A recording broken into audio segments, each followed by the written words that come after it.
Hermanos, agradecemos al Señor el privilegio de compartir nuestra cuarta materia totalmente en línea y pues el Señor nos concede este privilegio. La materia se llama Interpretación Profética.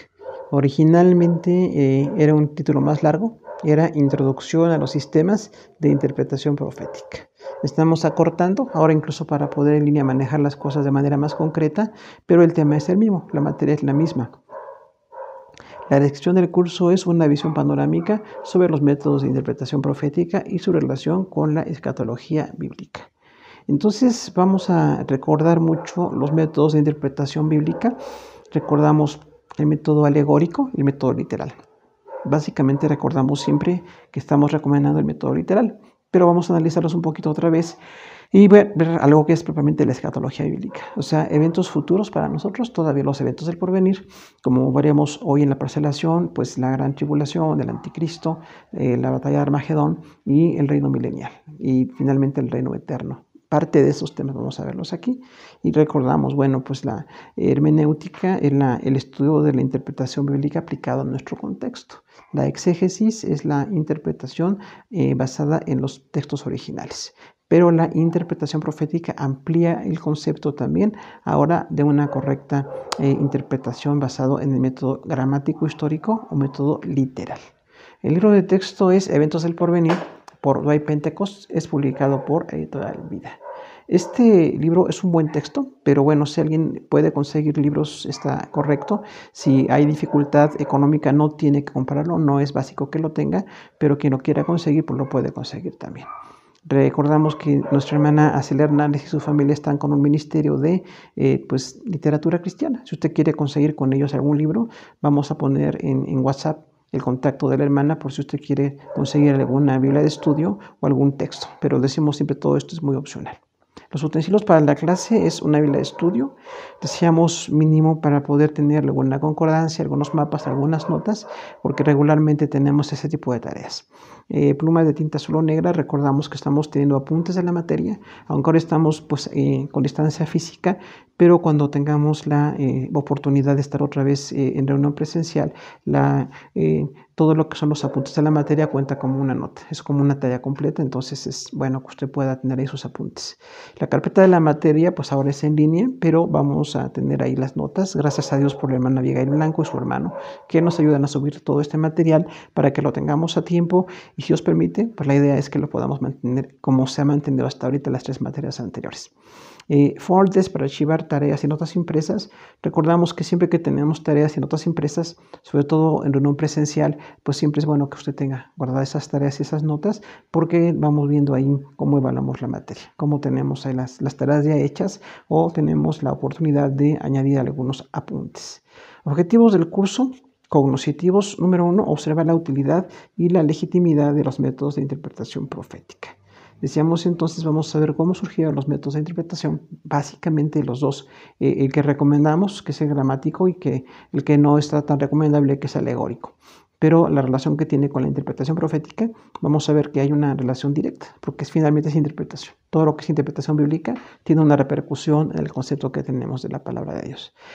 Punto 2, exponer la superioridad del método gramático histórico en la práctica de la exégesis bíblica. Citábamos, el método gramático histórico tiene una comprobación totalmente textual y finalmente es lo más recomendable. Un método que nos va a dar un límite para que no prediquemos de una manera alegórica o para que nuestra imaginación no esté siendo como la fuente de material que en muchas ocasiones sucede, ¿no?, en algunas iglesias. Punto 3, ubicar los principales eventos en la historia de la interpretación bíblica. Entonces aquí vamos a hablar también cómo ha habido algunos eventos en la interpretación bíblica que tiene una repercusión. En lo histórico hubo intérpretes ya, ha habido en la actualidad incluso tenemos personas que interpretan la palabra y buenos maestros, pero también tenemos algunas aportaciones no deseadas de una interpretación no profesional o no gramatical que tenemos que estar revisando. Los objetivos afectivos, número 1, convencer a la clase sobre el irregular surgimiento del método alegórico de interpretación. Decíamos que el método alegórico de interpretación surgió en un tiempo de mucha debilidad. Surgió en Alejandría, siglo II después de Cristo, cuando hubo la intención de hacer coincidir la Biblia con la filosofía griega. Entonces esa coincidencia para tratar de hacer aceptable el Evangelio pues decayó en una interpretación muy débil porque no se estaba dando el valor al texto como hace el método gramatical. Número 2, darnos cuenta de la importancia de la exégesis seria propuesta por el movimiento de la Reforma Protestante. Vamos a recordar mucho que los hermanos que propusieron la llamada Reforma Protestante eran personas totalmente apegadas al texto. Todos los grandes reformadores fueron personas de la palabra, ¿no? Nada menos Martín Lutero, que hablaba de que el texto nos da libertad, ¿no? La palabra de Dios nos da libertad perfecta para tener una fe equilibrada. Entonces vamos a ver eso un poquito también. Punto 3, inculcar en el estudiante la implementación de un método de interpretación bíblica consecuente con la naturaleza de la Biblia. Entonces aquí tenemos también que ver que si la Biblia es gramatical, decimos, hay ocasiones en que en la Biblia hay alegorías. Cuando haya algún simbolismo, alguna alegoría, alguna metáfora, tenemos que analizar porque existen. Pero no podemos quedarnos con una interpretación totalmente alegórica. Tenemos que decir que lo alegórico llegue a lo literal. Tenemos que aterrizar los conceptos para que no tengamos como una subjetividad en la interpretación. La Biblia es la mayor parte totalmente gramatical. Psicomotores, número 1, definir el concepto bíblico sobre la muerte. Es uno de los temas de escatología, la muerte. Vamos a hablar cómo la palabra de Dios nos habla de la muerte y vamos a ver un análisis qué sucede y qué conocemos ya y que podemos ampliar en cuanto a lo que dice la palabra de Dios sobre la muerte del ser humano. Número 2, presentar la doctrina de la gran tribulación. Uno de los temas que estamos proponiendo manejar es la gran tribulación, que a muchas personas pues nos inquieta, ¿no? Escuchamos incluso maestros y predicadores, algunos muy buenos, otros pues no buenos realmente, pero tenemos que ver lo que la Biblia dice respecto a la gran tribulación. Y tenemos una hora para ver ese tema.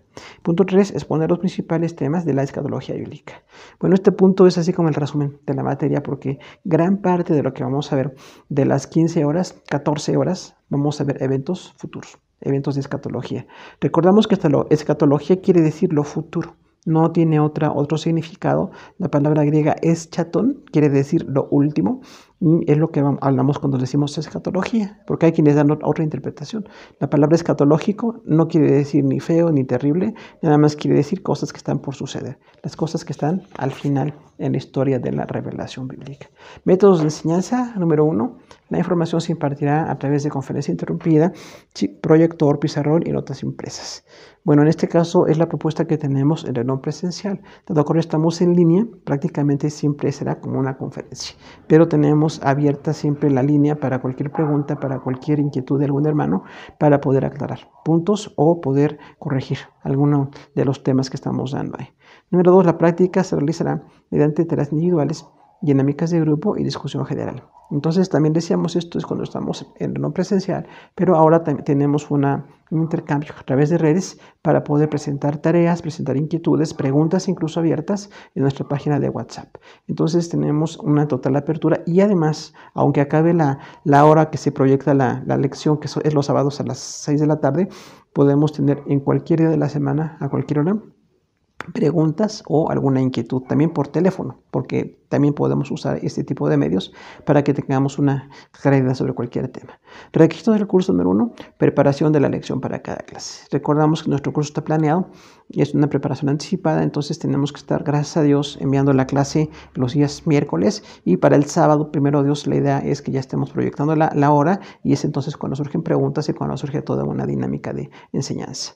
Número 2, entrega de tareas individuales que sean solicitadas. Entonces, recordamos que tenemos 8 tareas en todas nuestras materias y la idea es que usted al presentar la tarea no desarrolle muchos temas, salvo que la tarea diga que se haga algún tipo de ensayo. Normalmente las tareas son de una página, una página tamaño carta, a mano o escrita o hecho por algún otro medio de impresión, pero finalmente nada más es una tarea muy sencilla para introducirnos al tema.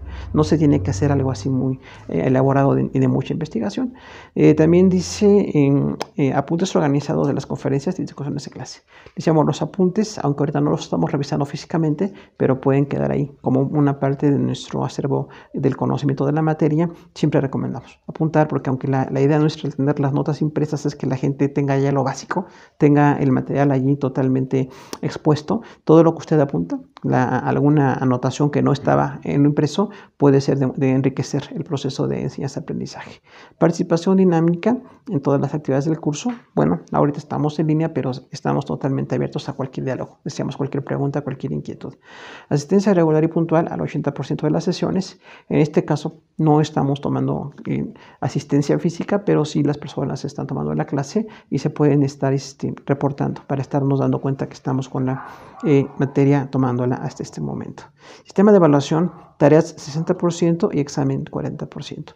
Recordamos que nuestro sistema de evaluación es una intención de que nadie repruebe. No queremos que las personas se les haga inaccesible o no quieran estudiar. Si hacemos las tareas correctamente, tenemos un 60% de la calificación y el examen vale 40%. De manera que siempre tenemos muy buena calificación allí, pero la idea es que la gente se discipline para hacer tareas y para que los exámenes también. Decimos, el examen es una reafirmación del conocimiento. Realmente no tiene que ser algo así que nos dé temor o que no queramos practicarlo. El examen es un estudio de esquema de toda la materia para que usted vea cuánto aprendió y que vea lo que no aprendió de la materia para que lo reafirme. Entonces los exámenes son muy buenos y finalmente nos ayudan. Bibliografía, mencionamos nada más los títulos y los autores. Recordamos, no se tienen que comprar los libros. Si alguien los puede y los quiere comprar para su biblioteca personal, está perfecto, pero no es obligatorio que compremos ningún material. De Barclay tenemos Palabras del Nuevo Testamento. De Berkhoff tenemos la teología sistemática. De Juan Calvino, Institución de la religión cristiana. De Daniel Carballosa tenemos Daniel y el reino mesiánico. De Luis Schaffer tenemos El reino en la historia de la profecía. De José Grau, Escatología. Este libro es básicamente mucho de lo que estamos viendo en nuestro tema. De Harrison, El comentario bíblico Moody. De Stanley Horton, Teología sistemática. De Francisco Lacueva, El hombre, su grandeza y su miseria. De la editorial Moody, Vida después de la vida. Y de Samuel Vila, Cuando él venga. Son 11 libros que están parte de lo que estamos dando como estudio básico de la materia, pero reiteramos, no se tienen que comprar. Si se pueden comprar estos u otros libros que usted pueda considerar de buenos autores, incluso lo podemos también platicar en línea o de algún medio, puede ser bueno que nosotros tengamos eso ahí. Vamos a hablar ahora ya de la parcelación de la materia. Recordamos que tenemos siempre materias de 16 horas. Básicamente las horas 2, 4, 6, 8 y 10, 12, 14, 16 tienen tarea. Las horas nonas no tienen tarea, pero la presentación de cada uno de los temas es importante para que nosotros vayamos viendo de qué se va a tratar nuestra materia. La hora 1 es la presentación de la materia. Y bueno, hoy estamos entregando el plan de curso. Recordamos que tenemos ahí el plan de curso y esta parcelación de 3 páginas para que tengamos muy claro en qué hora estamos siempre y a dónde queremos llegar.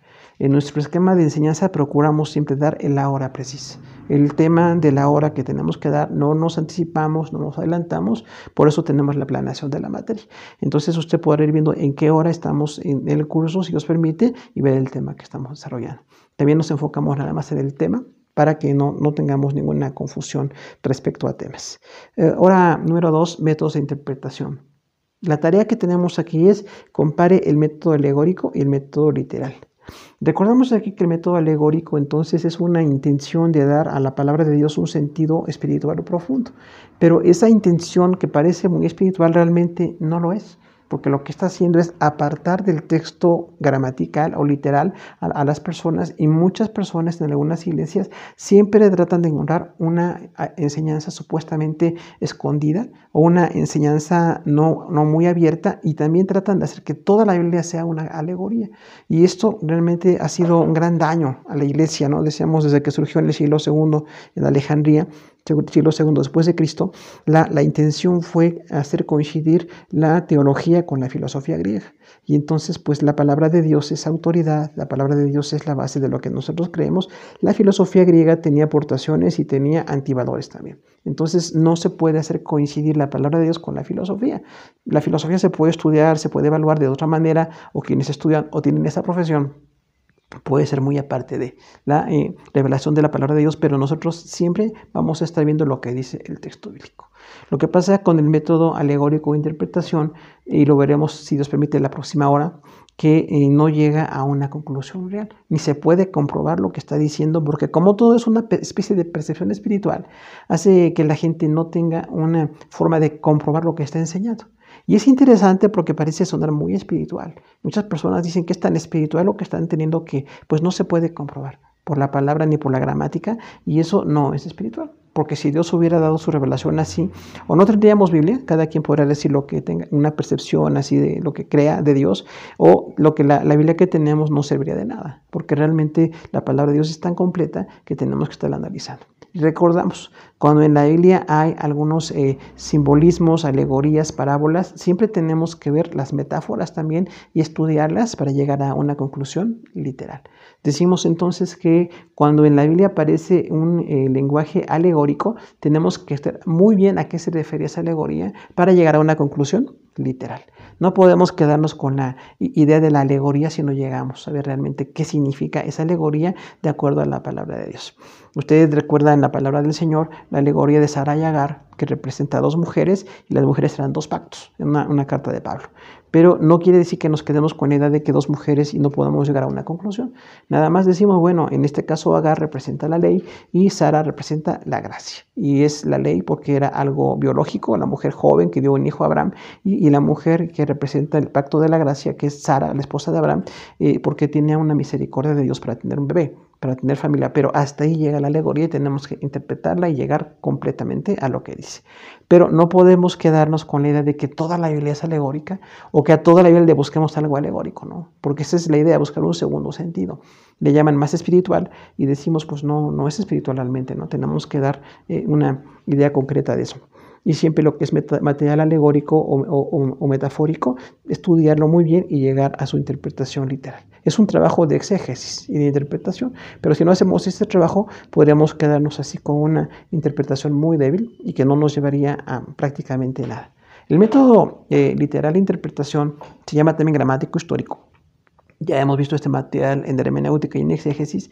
Realmente es un método que se llama así gramático histórico porque estudia palabra por palabra. Por eso es gramático. Palabra por palabra, qué significaba, cómo se puede interpretar, cómo se ha modificado esa palabra, incluso los idiomas originales. Cuando decíamos de la exégesis, íbamos viendo cómo la palabra original tuvo una transformación y cómo llega a nuestros días. Cómo se traslada el concepto de una palabra original hebrea, griega o aramea a una palabra, en nuestro caso, en español.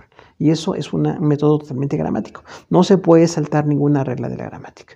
Incluso quienes estudiamos la palabra de Dios sí necesitamos estar muy al pendiente de la gramática, incluso en español, porque si no tenemos cuidado del idioma, podemos llegar a conclusiones erróneas. Y a todos nos ha pasado tal vez que escuchamos personas que por no ver a fondo un detalle de la gramática, sencillamente se llegan a conclusiones totalmente erróneas. Se llega a conclusiones que no son correctas delante de Dios.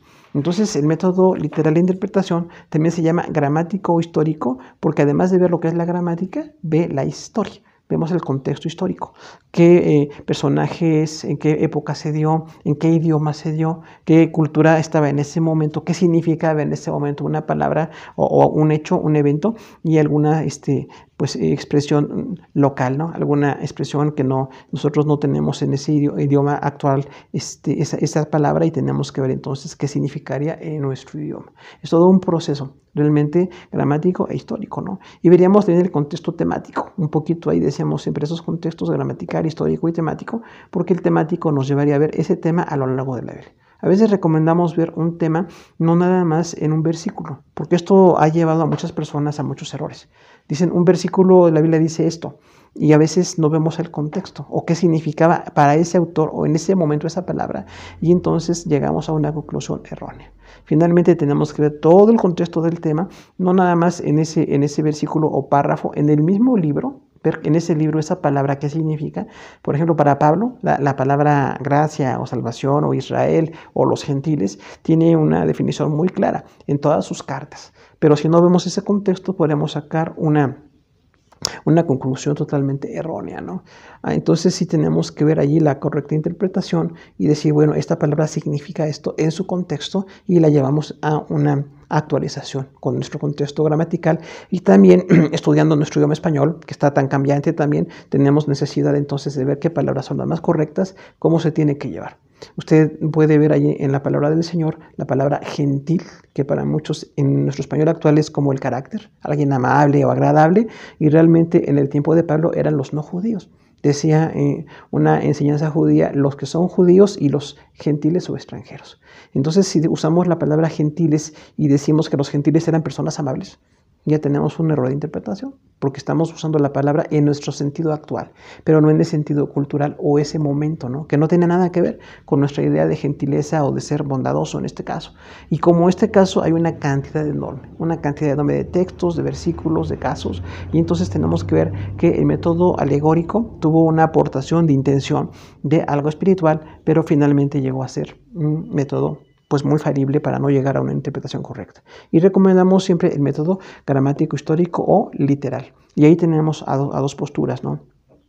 Incluso cuando estamos escuchando literatura o vemos algún tipo de exposición en clase o predicación, hay hermanos que usan mucho la alegorización. Sacan mucho ideas así como muy espirituales, como de una segunda interpretación, y eso, aunque suena muy espiritual, realmente no es espiritual, no está llegando a un respeto totalmente al texto de la palabra. Pero gracias a Dios que tenemos maestros y predicadores y grandes personas que están en la iglesia sirviendo en la enseñanza y que son muy gramáticos, son muy gramaticales y ven la historia y ven muy claramente la palabra. Y eso nosotros queremos, ser un pueblo más cercano a la palabra. La hora 3 es el concepto bíblico de la muerte. Aquí no hay tarea en la hora 3, pero realmente tenemos que hablar qué es la muerte. Recordamos que la muerte es muy cultural. En base a la cultura la gente interpreta la muerte. Muchas personas que creen en la reencarnación, por ejemplo, pues piensan que nada más es una especie de paso para llegar a ser otro ser vivo, otro ser en la naturaleza y que hay reencarnaciones. Vamos a ver que es totalmente falso esa noción de la reencarnación. Y hay otras cuestiones culturales, ¿no? En México tenemos una cultura muy fuerte de muerte, pero no se da la idea de relación con Dios. Básicamente tenemos la muerte como algo que nos da mucho dolor, o la muerte en el contexto de cada región o de los grupos que tenemos en nuestro país. Hay muchas ideas respecto a la muerte. Pero lo que dice la palabra de Dios, que la muerte significa nada más separación. Es la separación del espíritu, alma y cuerpo. Recordamos aquí que la palabra clave va a ser tánatos. Tánatos quiere decir separación. Entonces, cuando dice la palabra del Señor que el hombre va a morir, desde que Dios le dijo en Génesis a Adán, el día que tú comieras de este árbol del conocimiento vas a morir. Dios le dio a Adán y Eva la sentencia y finalmente decidimos en Adán y Eva comer de aquel fruto, ser desobedientes y viendo la muerte. Entonces la muerte la tenemos ahí, así como en mucho desarrollo histórico. Pero finalmente todavía nos afecta tanto la muerte física y tenemos dolor, tenemos el duelo, tenemos la pérdida y es una necesidad muy fuerte que hay, ¿no? Incluso ahora hay algunos grupos que estudian mucho tanatología, la idea de ayudar a las personas cuando están en el proceso de enfermedad terminal y de muerte. Y ahora en el contexto en que estamos viviendo, pues se requiere mucho. Y estamos de acuerdo con que esto se estudie, pero siempre tenemos que dar un enfoque de la palabra de Dios. La muerte también es la segunda separación, ¿no? Dice la segunda muerte cuando se separa el alma y el espíritu totalmente de Dios. Eso se llama la segunda muerte. Es así como la condenación.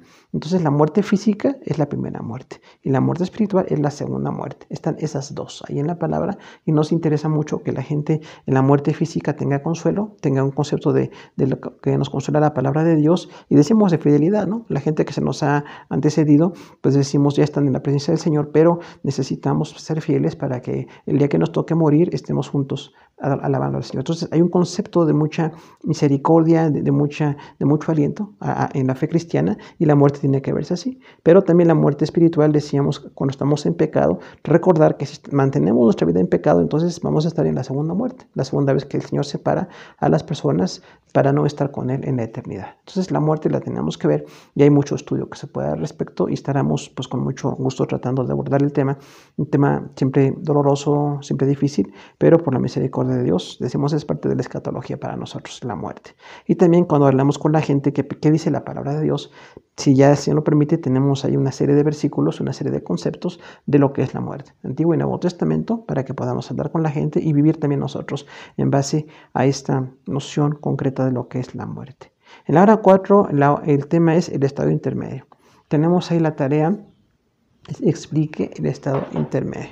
Recordamos que esta idea del estado intermedio es un poquito fino porque hay iglesias que tienen muy claro la idea de que cuando la gente muere va a estar al cielo o al infierno. Y esa noción es un poquito desfasada. porque realmente sería muy injusto que si estamos ya viviendo 6.000, 7.000 años aquí en la historia, pues Adán y Eva o los que han estado delante de Dios arrepentidos han estado ya en la gloria y los que no fueron creyentes están en el infierno. Entonces va a ser en un punto en el que a todos Dios les llame a juicio. En un momento cuando dice la palabra que llama a todos el Señor, viene aquí el tema, el juicio del gran trono blanco, que veremos enseguida, pero cuando llegue ese momento, ya Dios va a poner a las personas o en condenación o en glorificación. Pero en este momento las personas que mueren se llama que es un estado intermedio. La palabra hebrea Seol y la palabra griega Hades es el lugar de los muertos. El concepto cultural está allí y se dice que las personas que mueren, su alma va a ese lugar. Todavía no es el infierno, no están condenados totalmente, ni todavía es la gloria. Entonces decimos, en ese estado intermedio, las personas están esperando el día del juicio final.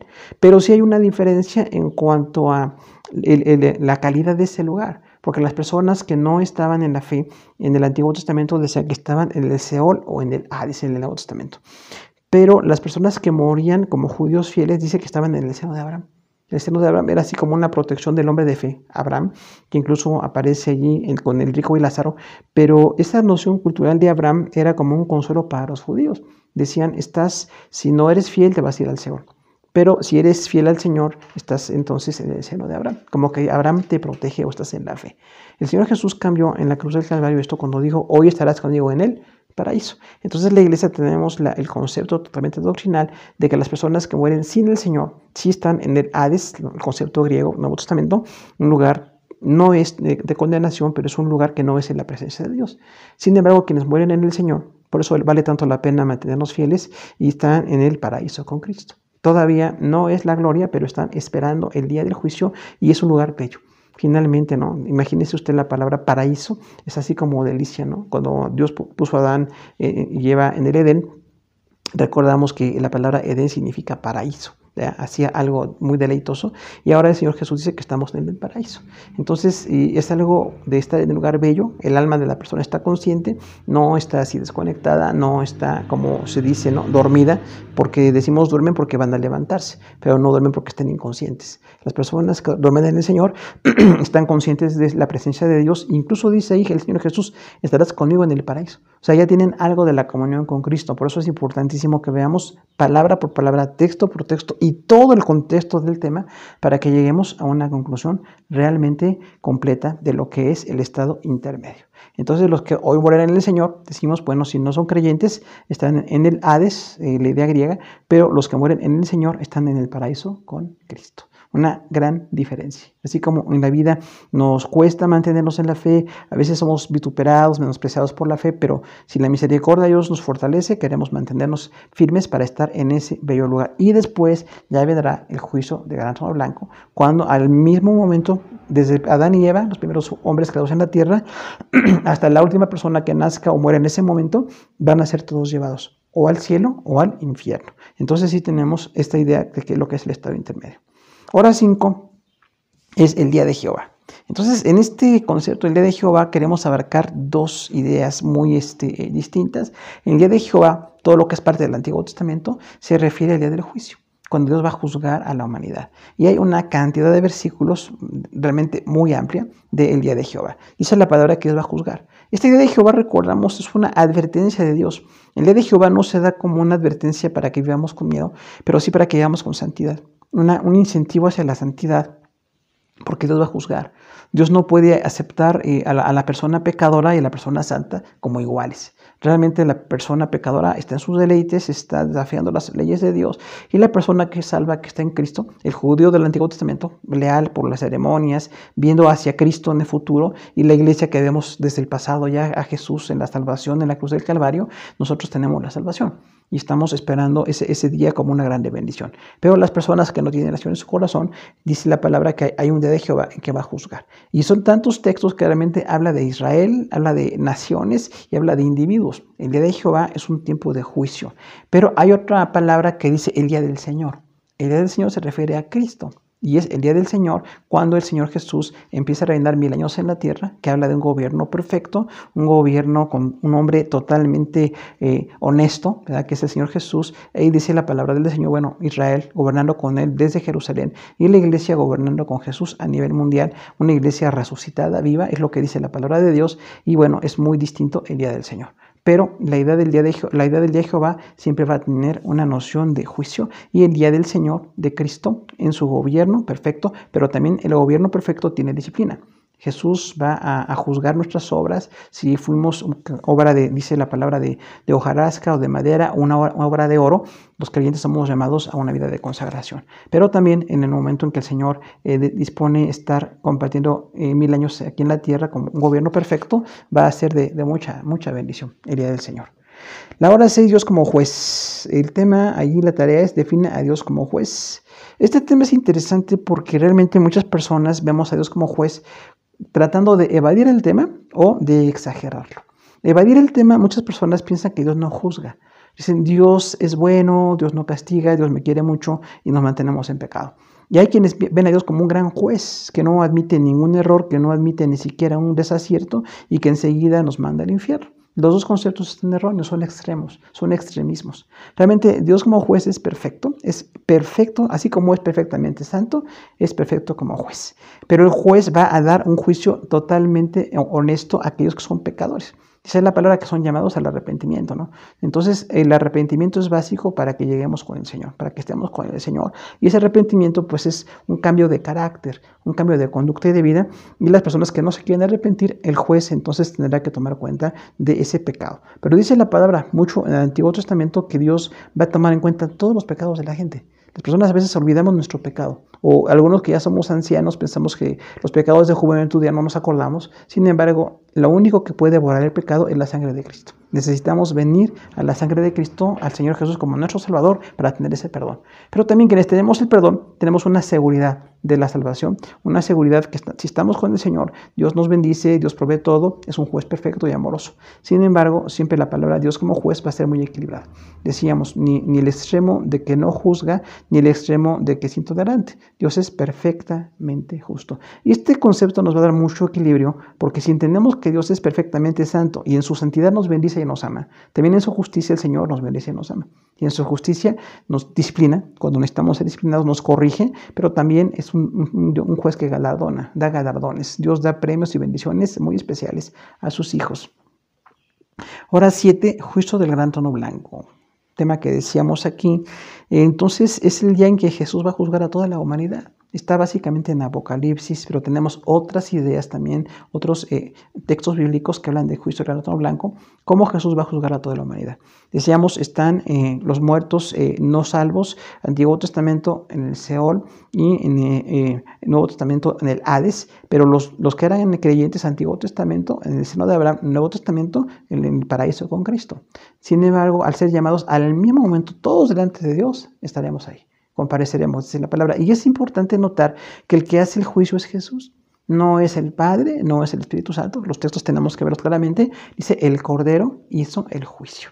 Y también en varias partes que hemos visto ahora que estamos con Cristología, a Jesús como juez es un tema que también nos toca en la materia que estamos llevando de Cristología, pero realmente vamos a ver allí al Señor Jesús como juez en ese momento. En ese momento el Señor es un juez perfecto, pero también no puede dar por aprobado al que es reprobado. Tiene que dar una disciplina, tiene que llamar a cuentas. Y recordamos ahí incluso que dice, a la manera de mayor cultura en su momento decía, Dios va a tomar los libros. Dice, los libros de la vida de cada persona están ahí, lo que hemos hecho. Entonces, el libro de la vida es algo que no se puede negar. Porque quienes hemos vivido en pecado, ahí está el registro del pecado, ¿no? Y hoy día se habla mucho de tantos medios electrónicos así sorprendentes, pero en su momento Juan el Apóstol dijo, hay un libro de la vida. La persona no puede mentirle a Dios. No puede decir, yo sí fui un creyente, yo estuve en las cosas de Dios, yo fui una buena persona. Hay un libro allí. Ese libro está ahí. Y hay otros libros que dicen, ¿no? Otros libros que es la justicia de Dios. Y vemos ahí también pues, que el Señor tiene en ese juicio pues una seriedad total. Cada persona va a ser puesta delante del Señor y los que son reprobados, dice la palabra a la izquierda o cabritos, les llama así la palabra de Dios en un punto, son personas de rebeldía, personas no convertidas y van al juicio eterno. El último tema que vemos aquí es el estado final. de las personas, pero las personas que son salvas también hay una grande bendición, porque Jesús lavó nuestros pecados, estamos en Jesús y vale la pena mantenernos ahí con Jesús. Juicio del gran trono blanco, es un juicio especial. Tema 8, la gran tribulación. La tarea es que enseña la Biblia sobre la gran tribulación.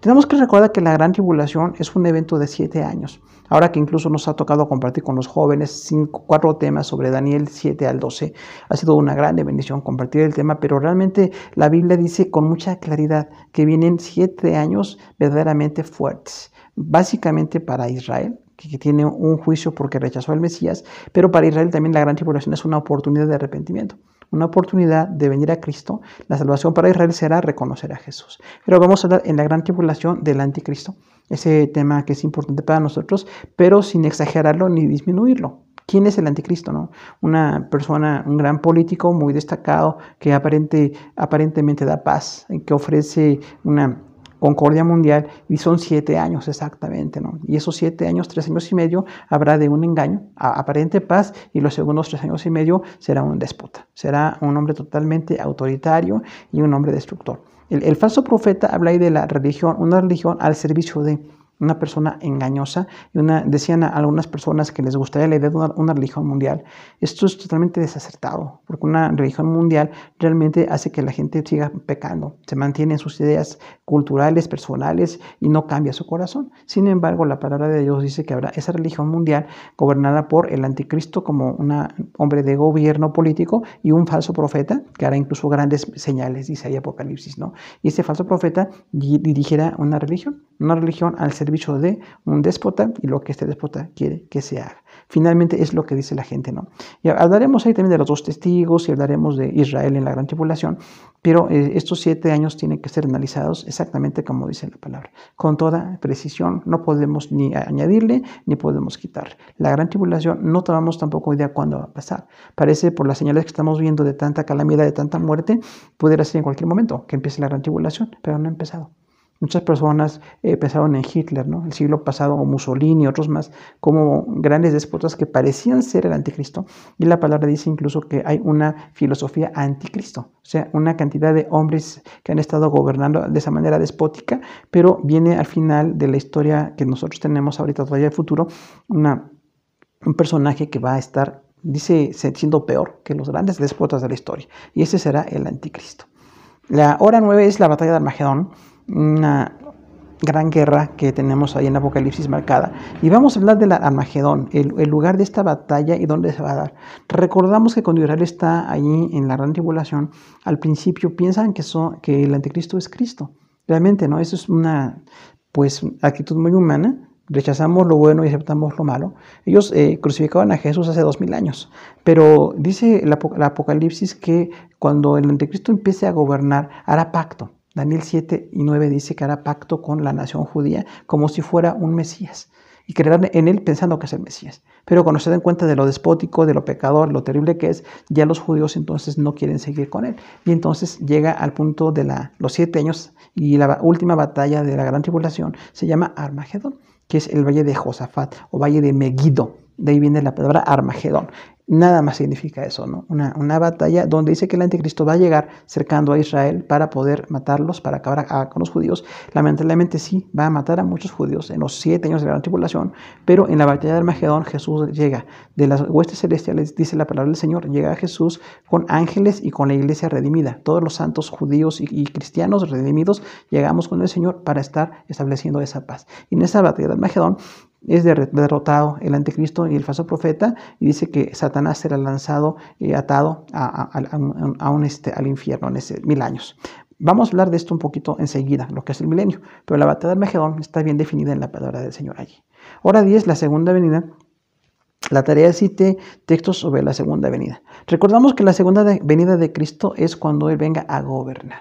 Después de la gran tribulación, cuando Él llega y empieza el milenio, que es un tema que tenemos aquí enseguida, esa es la segunda venida de Cristo. Nada más hay 2 venidas. La primera cuando vino a nacer como bebé, a morir en la cruz, y la segunda cuando viene a gobernar. Pero entre estas 2 venidas del Señor reales hay una aparición. La aparición de Cristo es cuando traslada a la iglesia. Recordamos que la iglesia es llevada a la presencia del Señor, a estar en las bodas del Cordero, mientras en la tierra está la gran tribulación, 7 años. La iglesia está, y los judíos fieles que fueron salvos estarán con el Señor en las bodas del Cordero y el tribunal de Cristo. Esa segunda venida, ahí tenemos entonces una aparición, nada más dice, es una aparición. Y esa aparición es a los 7 años que terminamos de estar con el Señor, viene ahora sí la segunda venida físicamente a la tierra. En esta aparición de Jesús dice que será como del rayo que sale del oriente al occidente, como una luz así rápida. No es una venida física que la gente pueda notar que Jesús vino por la iglesia. De hecho, la palabra dice que vamos a ser arrebatados. Habla de la palabra arrebatamiento así como un poco fuerte, porque dice el apóstol Pablo, los que estén muertos en ese momento van a ser llevados delante del Señor, transformados. Y los que estén vivos, una generación de la traslación, van a ser transformados delante del Señor para estar en su presencia. Entonces es una gran generación. Pero en esa segunda venida del Señor realmente tiene ese evento de bendición para en las bodas del Cordero dar esa ceremonia de bendición con todos los salvos y el tribunal de Cristo. Es ahí donde juzgará nuestra obra. No es que nos quite o nos dé la salvación, nos juzga como obreros. Juzga qué calidad de obra tuvimos. Si fuimos personas, decíamos, con muy poca dedicación, con muy poca constancia, la obra es de hojarasca. Se prueba por fuego y sale de inmediatamente pues quemada, ¿no? La obra de madera, un poquito más resistente, pero también el fuego acaba con ella. Sin embargo, los que se esforzaron en tener una obra de oro, los más consagrados, dedicados, la gente de oración, la gente del Señor, tendrán una obra de oro. Y esa obra, aunque se prueba por fuego, el fuego, entre más entra al oro, se hace más puro el oro. Entonces, esa es la llamada para que nosotros estemos en esa segunda venida del Señor. La hora 11, definición, el reino de Dios. Aquí no tenemos tarea, pero tenemos que estar muy claros de qué es el reino de Dios. Porque algunas personas piensan que nada más el reino de Dios está en el cielo, pero el reino de Dios es universal. Desde antes de crear al ser humano, Dios es rey. Era rey en el universo cuando no creaba ángeles. Ahora que creó ángeles, en el momento en que creó ángeles, es rey de los ángeles.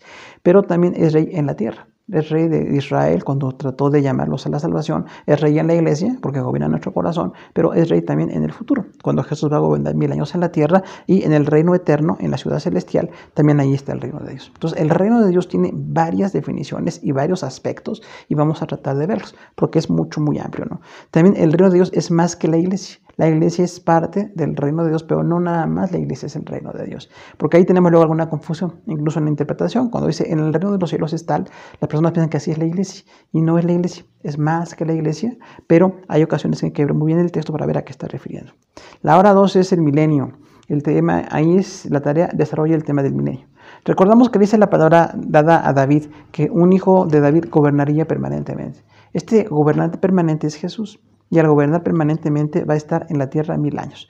David no sabía si iba a tener hijos y nietos o bisnietos o descendientes independientemente de la vida de él al acabar su vida y que iban a estar siempre en el reino. Sin embargo, recordamos nada más Salomón falló enseguida. El primer rey del reino davídico, hijo de David, falló de manera muy grave y ahí hay una cantidad de fallas de reyes. 3/4 partes de los 20 reyes del linaje davídico, más o menos 15 fueron malos y solamente 5 buenos. Entonces allí no se refería en el Señor en la promesa de darle a David un hijo biológico, sino el hijo espiritual, que es Jesús. Y Jesús va a gobernar 1000 años. Recordamos que en Mateo 1 dice que Jesús es descendiente de Salomón, David, Salomón y hasta Jesús. Pero en Lucas 3 dice de David, Natán, y a llegar hasta María, la madre de Jesús. O sea que tanto José como María eran parte del linaje davídico. Después de 1000 años de estar separada la cuestión biológica, no eran cercanos María y José, pero realmente eran parte del linaje davídico. Y este milenio, cuando Jesús gobernará en Jerusalén 1000 años en la tierra, va a ser una grande bendición. La ciudad celestial, hora 13, tenemos ahí la descripción de cómo es la ciudad celestial. Ya cuando Dios nos permitió hace unos 3 años predicar el Apocalipsis e incluso enseñar y predicar. Apocalipsis fue una bendición muy grande, pero ahora vamos a hablar de este punto. ¿Cómo es la ciudad celestial? ¿Cuál es su dimensión? ¿Cuál es su ubicación? ¿Qué características tiene? Una ciudad preciosa que conocemos en la palabra de Dios, realmente que escapa a nuestra percepción de belleza, a nuestra percepción de valor. todo lo que dice la palabra de Dios de la ciudad celestial, es el lugar bellísimo donde Jesús prepara moradas para los santos. Y también hay algunas aplicaciones de esa ciudad celestial que tenemos que llegar a entender, ¿no? Que dice la palabra de Dios que será una ciudad principal, pero tendrá naciones subsidiarias, naciones que estén alrededor de, y todas las razas salvas estarán delante del Señor. Y esa ciudad pues es preciosa, ¿no? También otra vez vale la pena, además de la salvación tan grande que el Señor nos da y que nos perdone y que nos redime, estar con Él en la ciudad celestial eternamente va a ser una grande bendición. Y recordar también que en la ciudad celestial no será un tiempo nada más de cantos, es un tiempo de servicio de otra manera. Conocimiento, servicio, estar en las cosas de Dios, y la palabra da varias formas de interpretación de lo que es estar en la presencia de Dios. No va a ser inconsciente tampoco, ¿no? Que algunos piensan que vamos a dormirnos o desconectarnos. Es un nuevo plan, nuevo servicio. Imagínense con cuerpo nuevo delante del Señor, viendo al Señor que ilumina esa ciudad. Por eso dice, la ciudad no tiene necesidad de sol ni de luna, que brillen en ella porque la gloria de Dios la ilumina y el Cordero es su lumbrera. O sea, el Señor ilumina esa ciudad preciosa y es realmente algo sorprendente esa ciudad celestial. La hora 14, cielo nuevo y tierra nueva. La tarea es discerte cielo nuevo y tierra nueva. Recuerden, nada más, es en una página hablar del cielo nuevo y tierra nueva. Usted puede buscar textos bíblicos, aunque en la materia vamos a estar mandando, si Dios permite, en su momento, los textos de este tema. Pero usted puede buscar, ¿qué dice la Biblia del cielo nuevo y tierra nueva? ¿Habrá un cielo nuevo, una tierra nueva? Sí, porque el cielo actual va a pasar, dice, ¿no? Estos elementos actuales arderán bajo el juicio de Dios, pero quedará un cielo nuevo. Finalmente, un lugar precioso donde el Señor gobierna, donde la iglesia está con Él, y la tierra nueva, entonces habla también allí, decíamos, de esa ciudad celestial perfecta donde estamos con el Señor. Pero no será este planeta, porque muchas personas pensaban que es este planeta allí, como así vuelto a estar más o menos al principio como se fue en la creación, y no es lo que dice la palabra de eso. Dice, habrá un cielo nuevo y una nueva tierra, y una ciudad que desciende del cielo, dice Apocalipsis, y es el cielo y la tierra nueva. Hora 15, el destino final. Recordamos aquí entonces la idea del juicio para bendición o para maldición. Dice la palabra, los no salvos van a ser llevados a juicio eterno, y está una condenación, un lugar llamado el infierno. Finalmente está en la palabra de Dios, no se puede negar este tema, es un tema muy desarrollado, pero también está desarrollado el tema de la ciudad celestial y la bendición con el Señor, el ser aprobado, el estar en su presencia, el estar delante del Señor. Destino final solamente hay dos, o estamos con el Señor o estamos sin el Señor. No puede haber ambigüedades, porque mucha gente prefiere decir, yo no me decido, yo después decidiré y ahorita me quedo aquí. Pues no decidir es decidir ya, es estar lejos del Señor. Pero quienes decidimos estar con el Señor, hay un destino de gloria y de bendición que está marcado en la palabra de Dios. Como siempre decimos en todas las materias, no es lo que nosotros interpretamos o pensamos, es lo que dicen los textos bíblicos, lo que dice el texto bíblico. En la hora 16 tenemos presentación de examen, y la tarea es exponga el cielo nuevo y el cielo y el infierno. Entonces ahí la tarea también muy en corto, hablando del cielo y del infierno. Recordamos, gracias a Dios hicimos ahora un examen de manera en línea, gracias a Dios por el esfuerzo. Nuestra hermana Abigail nos hizo favor de hacer el examen, pero los hermanos que lo presentaron ya tienen esta materia acreditada. Si Dios permite, queremos hacer la misma dinámica para que no acumulemos materiales sin examen. Entonces usted puede tomar todas las tareas, hacerlas, igual en línea las mandamos, pero también el examen, si Dios permite, vamos a estar programándolo para que se haga en línea y tengamos el conocimiento fresco y sea de mucha bendición. Incluso pensamos si es pertinente y vemos la necesidad de hacer los exámenes de las materias que hemos pasado. Vimos introducción a la teología y bibliología. También podemos posiblemente hacer esos exámenes repasar otra vez el repaso total de la materia y ver cómo va a ser el examen. Nos podemos actualizar, pero queremos ya con esto ver que el instituto está funcionando y agradecemos el privilegio de hacerlo. Y pues gracias a Dios por lo que nos ayudan a estar allí en línea y a los hermanos que se esfuerzan en mantenerse con el instituto. Queremos recordar que nuestro instituto es la fuente de preparación que tenemos a la iglesia local. Invitamos a todos, hermano, a que tomen ustedes su instituto porque realmente es de doctrina. A veces escuchamos muchas doctrinas en testimonios, en predicaciones, en enseñanzas que no están muy depurados en cuanto a lo doctrinal bíblico, pero queremos que todos tengamos la misma preparación. Recordamos que en nuestro instituto ya tenemos casi 35 años, es la quinta generación total que se va a graduar en 2 años más, si Dios permite, y ya el instituto dura 7 años, porque realmente Cada materia dura 4 meses, pero hay quienes pueden tomar 2 materias o 3 si quieren. Sin embargo, si toman una materia cada 4 meses, en 7 años acaban las 20 materias del primer nivel del instituto, y ahí es donde tenemos nuestros hermanos que son maestros de instituto bíblico y predicadores. Entonces invitamos a todos a estar. Ahorita nada más tenemos adultos, pero también pueden ser jóvenes. Los jóvenes que quieran tomar el instituto también lo pueden hacer, incluso adolescentes, si tienen el tiempo y la oportunidad, también lo pueden hacer para que podamos prepararnos más en las cosas de Dios. Y si no estamos de manera regular como alumnos haciendo las tareas, recordemos, es una tarea cada 15 días, una tarea de una página cada 15 días, y bueno, se puede hacer con mucha facilidad. Si tiene alguna dificultad, tratamos de orientar al respecto. Pero si no está usted de manera regular como estudiante, por lo menos les invitamos a ser oyentes, porque de verdad hace mucha falta doctrina, hermano, y oímos tantas cosas hoy, algunas muy buenas, otras muy malas, pero en este nivel de 20 materias vemos lo básico para ser predicadores. Incluso algunos pastores de la denominación que están trabajando por la preparación con este instituto. Ha sido de mucha bendición tener este estudio, y si no lo hacemos de manera regular, se permite que seamos oyentes. Las personas que quieran ser oyentes perfectamente pueden nada más tomar allí, incluso como familia, un estudio, ¿no? Y ahora, como se está quedando grabada la clase, también les invitamos, si no puede el sábado a las 6, entre semana, el día que usted quiera, puede tomar las lecciones. Incluso las tareas hay quienes las pueden hacer después del tiempo que están entregándose, alguna situación de salud, alguna complicación, no hay ningún problema. Nosotros estamos abiertos a que la gente haga sus tareas y haga incluso los exámenes de otras materias y podamos ir acreditando en este instituto. Entonces, pues nos animamos a todos. Agradecemos por los que están esforzándose. Ahorita tenemos 6 alumnos que están pasando Cristología y esperamos que crezca el número de personas que estudien la materia de interpretación profética y que haya más personas para ser maestros, predicadores y siervos de Dios en nuestro ministerio local. Muchas gracias por su atención.